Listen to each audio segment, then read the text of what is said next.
This relativistic jet here shows that M87 is a type of an active galaxy. In fact, it is a compact radio galaxy. It has a small jet, a 2 kiloparsec long jet that is seen in radio, visible, and in X-ray. This image from the HST shows that the central regions have a gas disk that is perpendicular to the jet. The radius of the central disk is about 16 parsecs, and you're seeing it at an inclination of 42 degrees. With the velocity spectrum, you can determine a rotational velocity, and from that, you can calculate then what is the mass. And that's how the mass is found to be 2 billion solar masses. This mass is primarily then due to the supermassive black hole at the center of M87. And as you see, there is a lot of matter around it to emit all of this luminosity around the event horizon of the black hole. So let's understand how accretion by the supermassive black hole is generating this energy. As matter falls towards a black hole, a large amount of energy can in principle be extracted from it. Suppose that you have a mass, m,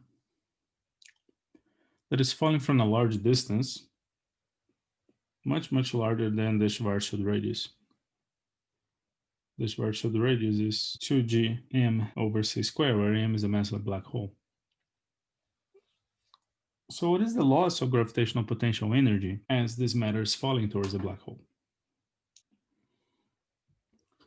Well, the object is falling from infinity, or from a very large distance, and going towards the Schwarzschild radius.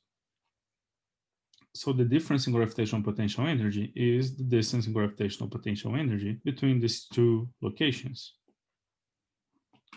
where here would be the Schwarzschild radius, and here would be a distance r, much larger than rs.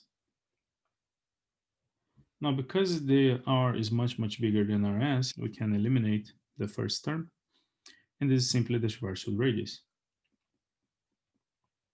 Now substitute the expression for the Schwarzschild radius, and then you get rid of the gm, and this becomes half of the rest energy of the object. Now this is an insane amount of energy. Half of the rest mass of the object.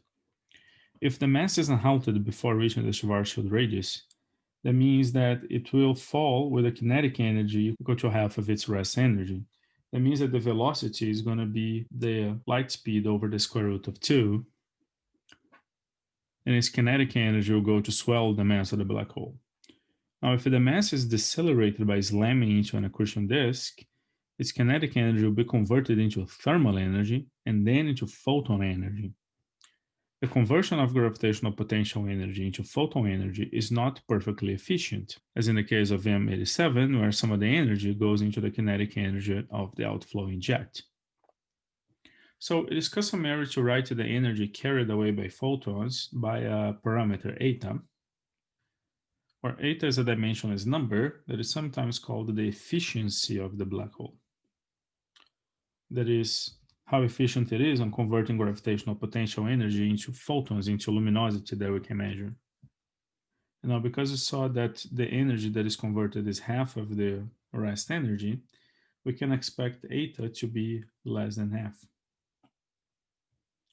In practice, it is thought that a typical active galaxy has eta about 0.1. And that is still a lot of energy, 10% of the rest mass.